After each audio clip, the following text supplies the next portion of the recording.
กระบวนการสันติภาพในหลายๆประเทศก็เป็นหนึ่งในบทเรียนที่ทางประเทศไทยเองพยายามที่จะถอดบทเรียนจากนานาประเทศนะคะเพื่อที่อาจจะนำมาประยุกต์ใช้ในสถานการณ์ของไทยหนึ่งในกรณีที่คนไทยรู้จักและพูดถึงกันเป็นอย่างดีก็คือกระบวนการสันติภาพอาเจหลังจากที่เกิดการสู้รบระหว่างขบวนการปลดปล่อยอาเจและรัฐบาลอินโดนีเซียไม่ต่ำกว่า 29 ปีมีผู้เสียชีวิตไม่ต่ำกว่า 33,000 คนแต่ในที่สุดกระบวนการข้อตกลงสันติภาพก็เกิดขึ้นนะคะที่กรุงเฮลซิงกิประเทศฟินแลนด์เมื่อปี 2548 ขณะนี้ผ่านมา 9 ปีแล้วข้อตกลงสันติภาพก็ยังดำเนินต่อไปค่ะวันนี้แขกรับเชิญ2ท่านของตอบโจทย์เกี่ยวข้องกับกระบวนการสันติภาพโดยตรงนะคะสำหรับการสร้างสันติภาพให้เกิดขึ้นที่อาเจท่านแรกคุณมาลิกมามูดค่ะขณะนี้เป็นหนึ่งในผู้นำระดับสูงของอาเจและก็คุณจูฮาคริสเตนเซนค่ะเป็นผู้ร่วมไกล่เกลี่ยที่กรุงเฮลซิงกินะคะสำหรับกระบวนการสันติภาพในอาเจค่ะ Thank you both of you for joining me. Peace has happened for 9 years already after you signed the peace agreement in Helsinki. That's right. Will peace last for Aceh? Yes, I believe it will last in Aceh. As it is now, things going quite smoothly in Aceh. No difficulty, no challenges that violence may happen again? No. So far, we think we managed to avoid this kind of challenges. Yes. People must be wondering because you were one of the separatist leaders during the time of fighting of GAM with the Indonesian government for 29 years. Yes, almost. What was the turning point that led you to talk and have peace talk with Indonesian government? Well, you see, for a very long time, I believe whatever conflicts, may it be political and arms conflicts, at last there will be peace. This is what I believe. So the approach that we took and what I focus, eventually this will lead to negotiations between the Indonesian government and GAM at that time. But during your fighting with Indonesian government, the troops, police, military troops, yes. Were you full of hatred, anger toward the Indonesian government forces? Well, of course, as a human being, when you're being under attack, under suppression, of course, you are angry. But anyway, as far as we are concerned, we have the right to resist whatever force that has been put upon us. This is our right to defend ourselves. And that's what happened in Aceh. Not only GAM, the whole population of Aceh supporting us in this matter. But in this peace talk, it didn't really happen between GAM and Indonesian government, but with Mr. Christensen from Helsinki, from Finland, which come and help. After the failure of Tokyo talks, there was very heavy military operation throughout Aceh. Even at that time, Aceh was closed to foreigners. Even the diplomat cannot go to Aceh at that time because Aceh was under military operation. So meanwhile, fighting every day, violence happened every day. Yes.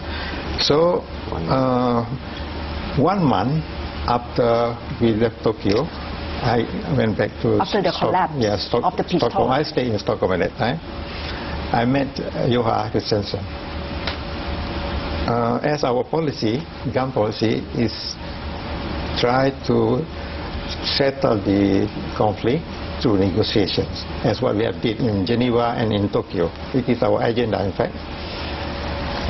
Regardless of the failure of Tokyo, we have the plan, next plan, how to move for the next round of negotiation whenever it is possible.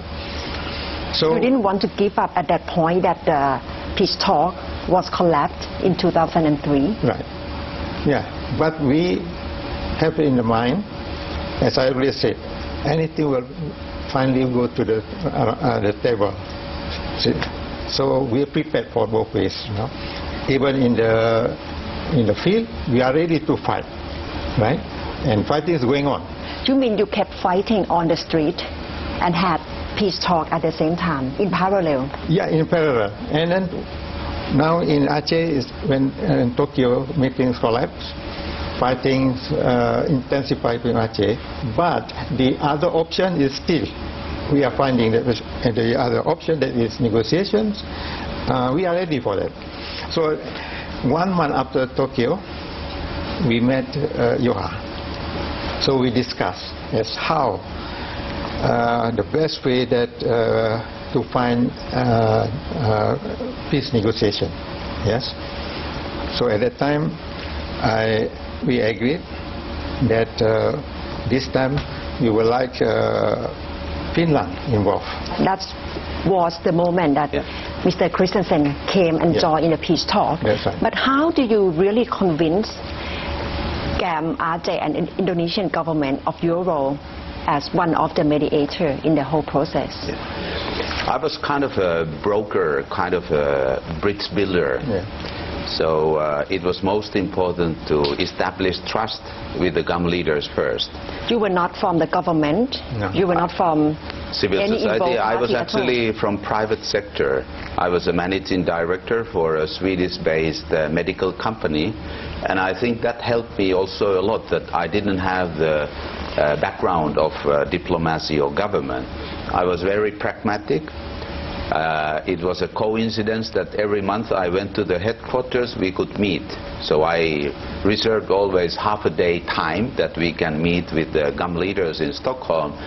We met for 1.5 years every month, mainly to discuss geopolitical factors of Malacca Strait, also the world changing after 9/11, and how to restart the dialogue process. And I can also convince that this is exactly what Walinangro Malik Mahmud told, that they were open for the peace talks, but the time was not yet ready, 2003 or 4, because of the military operation in Aceh.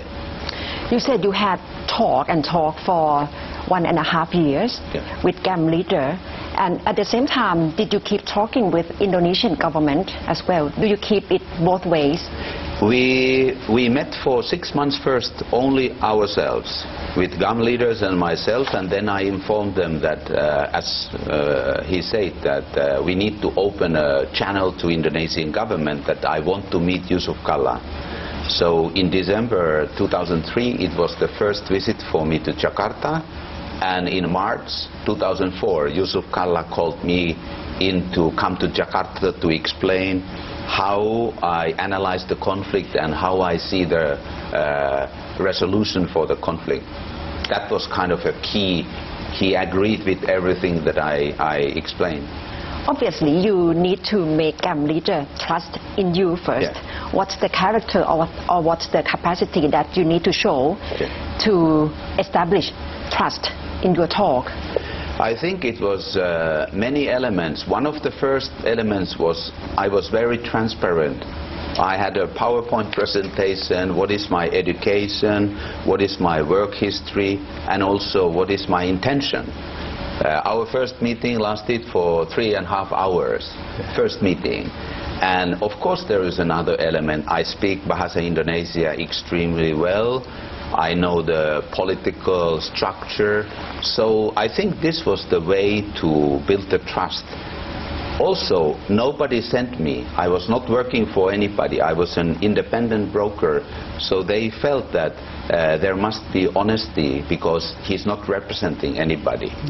Which was more difficult between communicating with GAM leader or convincing Indonesian government to participate in peace talk, even though it just failed in Tokyo in 2003? I think both ways. I think it is very important to recognize that President Yudhoyono and Vice President Kalla, during the campaign time, April, May, June 2004 for the presidential election, they said openly, if we are elected, we want to finish the conflict in the south. So there was a good opening to continue to talk with them. Maybe I'm honest when I say that a little bit more difficult with the GAM leaders. We have to understand, for a movement like GAM, which is looking for independence, it is extremely difficult to give up the independence goal. And this was most critical thing to convince. Let's talk in Helsinki. Let's have a very good mediator. I will be co-mediator. And let's try to find a formula, a solution that's acceptable for the GAM movement and also for the Indonesian government. After Helsinki Agreement signed in 2005, Aceh is now special autonomy. What's the mechanism in governing Aceh at the moment? Now, according to the MOU Helsinki, only 6 points is belong to the jurisdiction of the central government. The rest they given to the Aceh people. That means Aceh government. So this is what is going on in Aceh. Acehnese are free to govern to manage themselves, to in every aspect of life, you know, economically, culturally, everything else, except 6 points. That is defense, monetary, foreign affairs, something like about religions, justice and law. And right now there is no military troops of Indonesian government inside Aceh. No more. They no are longer. there, but the rule is become different now, because under that agreement we allocate the security matter to the police, but foreign defense to the military. So only organic troops remain. During the conflict time you have non-organic that doesn't belong to the structure, to the normal structure. And law and order is in the hands of police. And right now, are you still in the process of negotiating or in talk with Indonesian government on any aspect, or it's become totally independent and peace talk has really finished? Well, there are some few laws regarding governing of Aceh, which is still under negotiations. I think with the coming of the new government, we can iron out all this obstacle. For example, like regarding the management of oil reserve. You see, Aceh potentially they have a lot of maybe gas of oil in the future. So this is kind of thing that we are negotiating with the Indonesian government. And also the authority on the base of the forest land. This is something that the government of Indonesia will transfer to the authority of the Aceh government. What's the lesson learned from Aceh peace process? I think there are many lessons learned from Aceh peace process. This is in a series of 2 delegation visits to Thailand. The first one was last month from Northern Island. This is now Aceh, which is closer to Thailand. And every situation is different, but there are certain elements that we can see this work well. Maybe in a certain case, like in Thailand, they can take this and this element.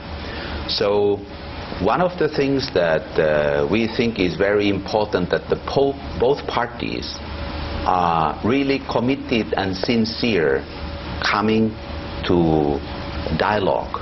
I don't tell negotiation, I say it's a discussion and dialogue process. So the sincerity is absolutely the most important thing. The second thing is they need to come freely. They need to be prepared. And we were lucky with Helsinki. Helsinki didn't just happen like this.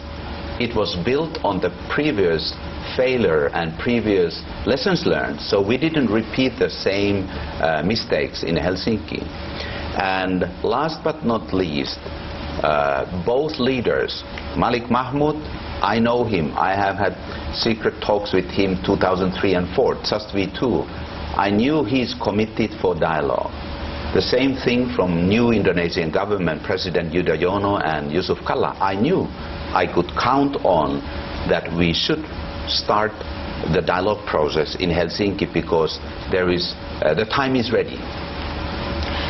For the deep south of Thailand, there are several actors involving in fighting with the government. Do you think this is different factors if we see Aceh in perspective as well? Absolutely. There are different dynamics in state politics. There are different dynamics how the structure of the uprising of the people, the chain of command within the groups is different. So if we go to Aceh, there was one movement, GAM.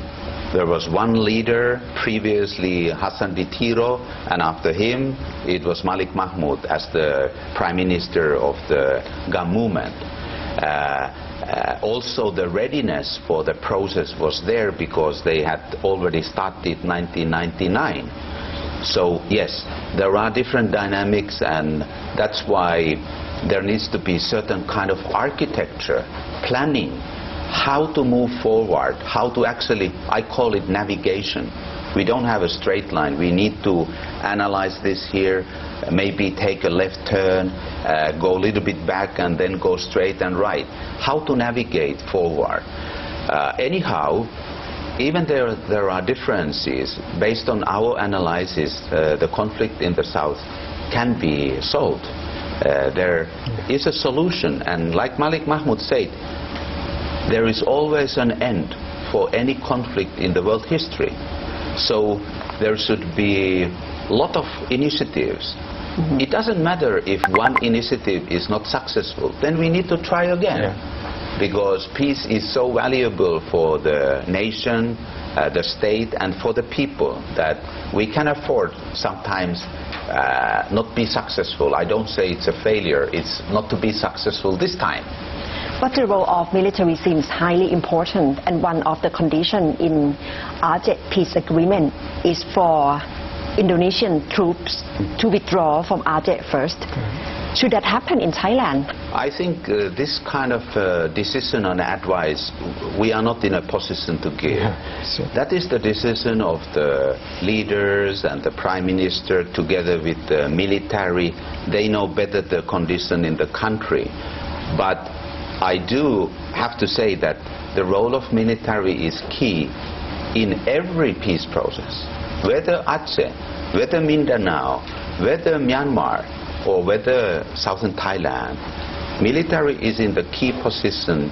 You know, if military doesn't support the peace agreement or peace process, it's not worth trying because it will fail. And I think it's fair to say that the previous attempts in Aceh, which was brokered by another international organization, failed because of the lack from the military, Indonesian military, to willing to let peace have an opportunity. So military is key. Looking back, what Aceh have lost in terms of opportunity during the 29 years of fighting? Of course, as you said before, we suffered a lot of casualties. That is part of the sacrifice that we have to take. And also Indonesia, on their part, they also suffer a lot as well. Not only in terms of human casualties, economically as well, and also prestige as well. This is also very important as a nation. I think now the world is now interrelated, in fact, in many fields. So especially in the business field. Was it hard for Aceh people to admit the fact that your calling was very different, because during the beginning you would like to have independence for Aceh, Okay. but the agreed point or compromising point is to be spatial autonomy. Right. Did you think that you have to sacrifice a lot in terms of your condition? Of course, independence and the special autonomy is different. But looking at the future, whatever we strive, we got from the Indonesian government, I think that is a good agreement. We still Aceh belong to a part of the great nations. You see, and this is also advantage for the Acehnese. You know, Indonesia is very big country. Almost 1 million square miles, yeah? 600 over 1,000 square miles. With a population 250 millions. And Aceh is part of that country. For the Acehnese, or 5 million Acehnese, we belong to that society. So for the future of Indonesia is our future too, right? But at the same time, we gain our self-government in Aceh. That is very important for us. So in a way, of course there is gain and lose, but in the final analysis, I think we gain more for the future.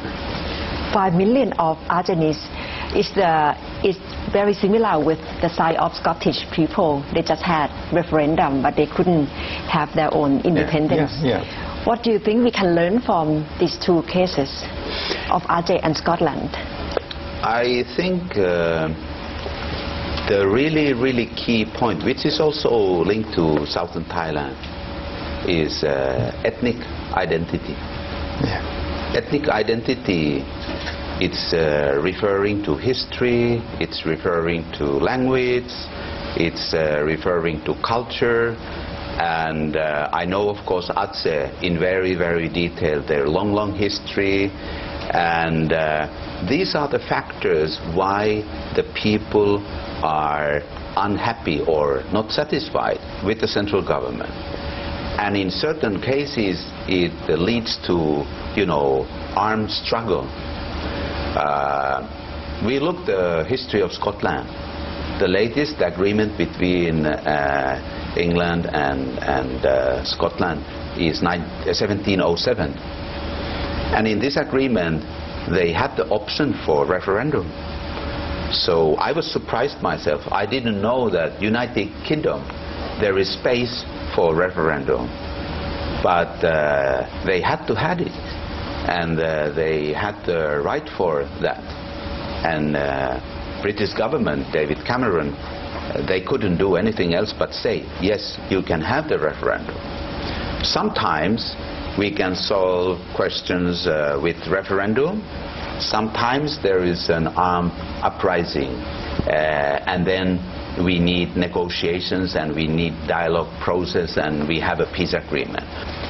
And obviously peace is very important. If we look from regional perspective, you are also part of APRC. What's the project that APRC is contributing to help initiating or facilitating peace in the region, especially ASEAN? APRC is focused on silent diplomacy, working behind the scenes. And it's high-profile members who have very good access to different governments in Asia. And through a certain process, APRC was invited and asked to organize a closed-door roundtable regarding South China Sea issues. And this roundtable was successfully carried out in Yangon, 4th of July, just 3 months ago. And all the claimant states, they sent representatives to the roundtable meeting, and also China, represented by the former Foreign Minister Li Shaoqing, who is also a founding member of APRC. The feedback that we heard from the participants, this event was coordinated by the Myanmar ISIS Institute for Strategic and International Studies. They say this is the best meeting ever on a professional level to discuss without too many emotions how to move forward, how to solve the question. Do you think APRC will in the near future provide solution for South China Sea conflicts? I don't think that that's our capacity or role, but we definitely, some persons who are very knowledgeable on the questions. By the way, I have to say that one of the strengths of APRC is that more than 1/3 of the members, they are lawyers by their profession.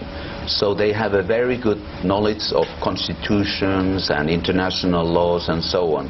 So I believe that APRC and certain members have the capacity to give complementary options, like joint cooperation is one of these models that has been brought up. I think the South China Sea is such a complex and very high-profile international dispute that it needs cooperation not only from key stakeholders from the level of presidents, but also some think tanks and councils like APRC to bring new elements, how we can avoid the escalation of dispute and confrontation and solve the disputes.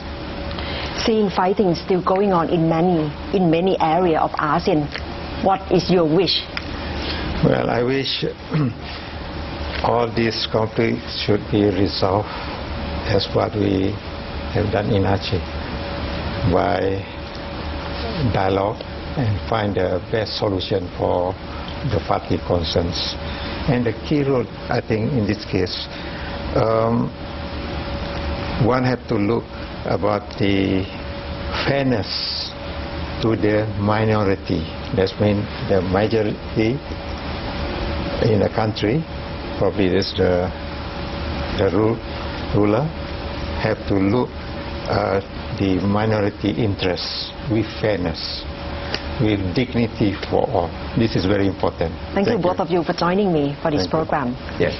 เป็นเสียงสะท้อนนะคะจากผู้ที่ทำงานเบื้องลึกเบื้องหลังจริงๆนะคะกับกระบวนการที่นำมาสู่การพูดคุยและลงนามในข้อตกลงสันติภาพเพื่อทำให้เกิดสันติภาพในอาเจนะคะเป็นสันติภาพที่เกิดขึ้น9 ปีเต็มแล้วและอาจจะยังมีความสุ่มเสี่ยงอยู่แต่ทั้งหมดก็ขึ้นอยู่กับหลายๆฝ่ายที่ร่วมกันจะต้องนำพาสันติภาพให้เกิดขึ้นได้ในระยะยาวคืนนี้ไม่เฉพาะคุยเรื่องอาเจนะคะยังไล่มาถึงการลงประชามติที่สกอตแลนด์และแนวทางการแก้ปัญหาเรื่องข้อพิพาทในทะเลจีนใต้ค่ะซึ่งอาจจะมีทางออกในอนาคตอันใกล้นะคะเมื่อได้เห็นการพูดคุยนอกรอบหลายๆฝ่ายที่เกิดขึ้นที่ประเทศเมียนมาค่ะและทั้งหมดคือตอบโจทย์และที่นี่ไทย PBS สำหรับคืนนี้ค่ะดิฉันณัฐฐา โกมลวาทินสวัสดีค่ะ